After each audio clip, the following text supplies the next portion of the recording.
장관님 힘든 상황인 건 알겠는데요. 그 상황이 어려서 이렇게 좀 수습을 하는 사람도 있어야 되지 않습니까? 여러 가지를 고려를 했지만은 지금 상황에서는 분위기를 쇄신하는 계기를 마련하는 것도 저에게 주어진 책무가 아닐까.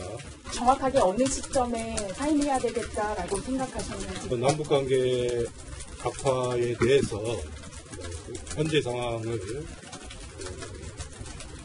예상할 수 있었던 시점이 좀 있었다고 생각합니다. 그런 부분들에 관련돼서 누군가는 책임을 져야 한다. 김현철 통일부 장관뿐만 아니라 앞서 말씀했던 것처럼 외교안보 라인에 대한 경질 목소리도 나오고 있습니다. 어제 원로 오찬 간담회에서 한 참석자가 외교안보 라인 뭐 했냐? 정영 국가안보실장, 서훈 국가정보원장 뭐 했냐? 근데 그 자리에 배석을 하고 있었어요. 라는 얘기도 나왔다라는 겁니다.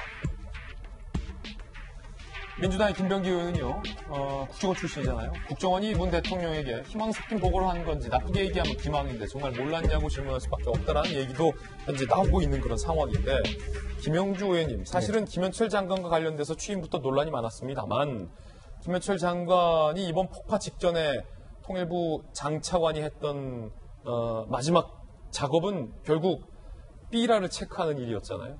결국 이렇게 좀 급작스럽게 사퇴를 결심한 배경, 뭘까요? 김현철 장관이 스스로 사임을 표명한 걸까요? 아니면 경질의 성격입니까?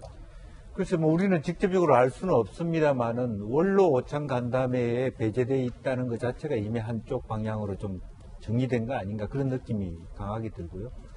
어쨌든 통일과 관련된 부분이 있기 때문에 당연히 이제 국정원장이나 외교안보실장 같이 또 통일부 장관도 좀 참석해서 같이 정리를 해야 되는, 상황 보고도 해야 되는데 그 자리에 들어가지 않았다는 것이 이미 좀 그런 방향으로 가고 있지 않았냐 하는 것인데, 제가 걱정스럽게 생각하는 것은 지금 우리의 문제점이 북한의 심사가 뒤틀린 걸 잘 몰란 것에 대한 책임을 묻는 것인지, 아니면 이 정부 안에서 매파와 비둘기파를 잘 컨트롤해서 북한을 잘 우리 쪽 페이스로 끌고 오지 못한 것에 대한 문제인지, 정확하게 정보를 갖다 주지 못한 부분인지를 좀 정리를 할 필요가 있을 것 같아요. 예, 북한이 화가 났는데 화가 난 줄 모르고 있었기 때문에 화가 난 걸 빨리 풀 수 있도록 해달라 하는 것 자체가 사실은 반은 지고 들어가는 게임입니다. 그렇군요. 예, 그런 면에서 좀 아쉽다. 그래서 과연 이제 통일부 장관을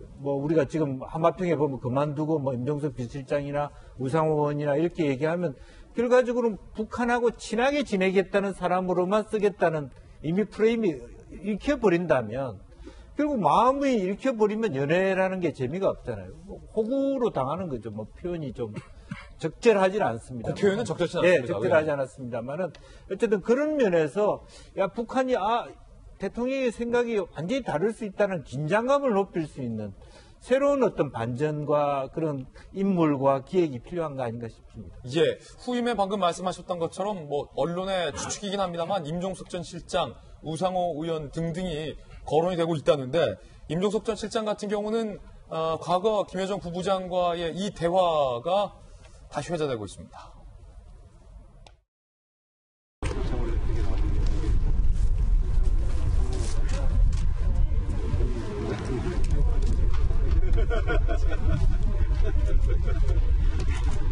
블루 회장이 없습니다. 이제 인간하고 다르다는 거. 아직 하마평이긴 합니다만, 만약에 임종석 전 실장이 진지하게 통일부 장관의 후임으로 거론이 된다면 결과적으로 김여정 부부장의 팬클럽 회장이 통일부 장관이 되는 건 아니냐. 물론 농담이겠습니다만 이런 얘기도 오늘 조간신문에 실리고 있는 것 같은데, 이재민 기자, 적절합니까? 저도 김영준 전 의원님 얘기처럼 굉장히 우려스러운 대목이 있습니다. 그러니까 인사라는 건 대통령의 가장 강력한 메시지입니다. 그런데 지금 만약에 그 대통령이 대북 전단 문제가 언급되지 않았다면, 다시 얘기해서 어제 외교안보 원로들을 만나서 대북 전단 문제를 잘 풀 수 있었는데 통일부가 관성적으로 대응해서 안 됐다, 이렇게 얘기하는 게 지금 알려진 상황에서 김현철 장관은 물론 사의 표명한 거지만 사실 경질성이라고 느낄 수 있는 거죠. 그 얘기는 뭐냐면 남북관계 파탄 책임이 우리 정부에 있다는 걸 스스로 인정한 꼴이 돼버리는 거죠. 그래서 전 뭐 이제 김현철 장관 입장에서야 지금 남북 관계가 굉장히 경색돼 있는 상황에서 뭔가 돌파구를 마련하겠다 이런 의미에서 뭐 사의 표명을 할 수 있겠지만 저는 만약에 이 인사가 이루어진다 그러면 굉장히 북한에 잘못된 사인을 줄 수 있다. 그리고 또 하나는 어제 외교안보 원로들 만난 것도 대부분 다 이제 뭐 임동원, 박재규, 이종석 등 그러니까 김대중 노무현 정부 때 통일부 장관들을 만났는데 다 햇볕 정책을 만들고 실행했던 분들입니다. 그러면 이게 어떤 메시지를 주냐면 북한에 우린 여전히 햇볕 정책을 하고 싶고 한반도 평화 프로세스 계속 진행할 거고 대화하고 싶고 북한을 이해하고 싶고 이런 메시지만 되는 거죠. 근데 아까 전에 뭐 김영주 전 의원님 말씀하셨지만 만약에 이제 박근혜 예지만 박근혜 이명박 정부 때 국방부 장관들까지 불러서 같이 만났다면 이건 두 가지 사인이 다 되는 거죠. 북한한테 오판하지 말라는 사인이 되는 거고 내부에서도 이거는 뭐 우파 좌파의 진보 보수 우파 좌파의 문제가 아니라 그걸 국민 통합적 메시지를 줄 수 있는 거죠. 그런 점에서 저는 어제 대통령의 행보가 어떻게 보면 북한이 도발이고 첫 관련 행보인데 과연 그 메시지가 적절했느냐 이런 생각이 드는 거고 그런 점에서 김현철 장관 사의 문제도 역시 물론 이제 남북 관계를 풀어나가는 것도 정부의 몫이기 때문에 어떻게 대통령이 판단할지 모르겠지만 잘못된 사인을 줘서는 안 된다 이런 생각은 분명히 듭니다. 예, 물론 김현철 장관의 사의 표명이 경질성 성격이다라는 것은 아직 단정할 수 없다라는 패널 개인들의 어떤 추측이다라는 거 다시 한번 말씀드립니다. 네, 서부대. 네, 그러니까 지금 장관이 사회 표명이 하루밖에 안 된 상황에서 또 뭐 후임해서 언론에 물론 추측이나 이런 건 자유는 있겠지만 임종석 실장이든 뭐 우상호 의원이든 할 수도 있지만 또 그게 생각도 안 할 수도 있는 거잖아요. 그러니까 저런 부분에서는 우리가 가정할 필요는 없을 것 같고 다만 2018년 4월에 김여정과 지금 2020년 4월 이제 2년에 지난 김여정은 다른 사람이잖아요. 행동이라든지 눈빛도 그렇고 그러면 또 마찬가지죠. 그 당시 임종석 실장이 4년 그 당시 배경하고 또 똑같이 대응하지는 않을 거라고 누구도 다 예측할 수 있는 거니까 지금은 통일부 장관이 누구냐가 아니라 그게 대응을 정말로 이 상황을 인식을 잘하고 대응을 누가 잘할 것인가 여기에 좀 초점을 맞추는 게 맞을 것 같아요. 네, 그러니까 인물이 문제가 아니에요. 예. 인물이 문제가 아니라 지금 어떤 관계에 와 있는지를 이제 알아야 되는데 제가 아까 조금 부적절할 수 있는 표현까지를 쓴 가장 큰 이유는 사실은 표현의 문제가 아니에요.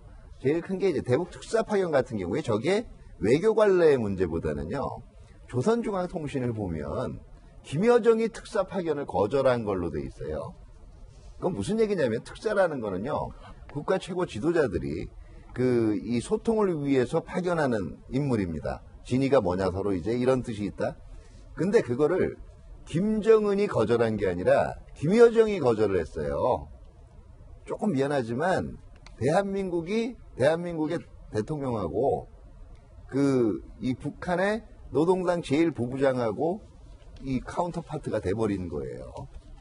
지금 이런 북한이 지금 일종의 제가 보기에는 착각을 하고 있는 거죠. 뭔가 지금 이 양쪽 관계에 그리고 자신들이 언제라도 이 우위에 있고 그 다음에 대화 뭐 그런 거는 사실은 끊는 것도 우리 마음대로고 제기하는 것도 아무리 여기 이 한국에 대해서 기분 나쁘게 만들어도 내가 제기하려고 맘먹으면 내일 모레라도 할 수 있어. 이런 의식을 뜯어 고쳐야 제대로 앞으로 대화가 이루어지는데 어떤 인물이냐의 문제가 아니라 그 인물이 어떤 메시지를 줄 수 있냐가 굉장히 중요한 거거든요. 그런 면도 이제 고려를 해야 될 겁니다. 예. 자, 오늘 또 차 박사님 모시고 또 북한의 대한민국의 처한 안보 상황과 관련된 이야기들 고견 들었습니다. 차 박사님 오늘 나와주셔서 감사합니다. 네, 감사합니다.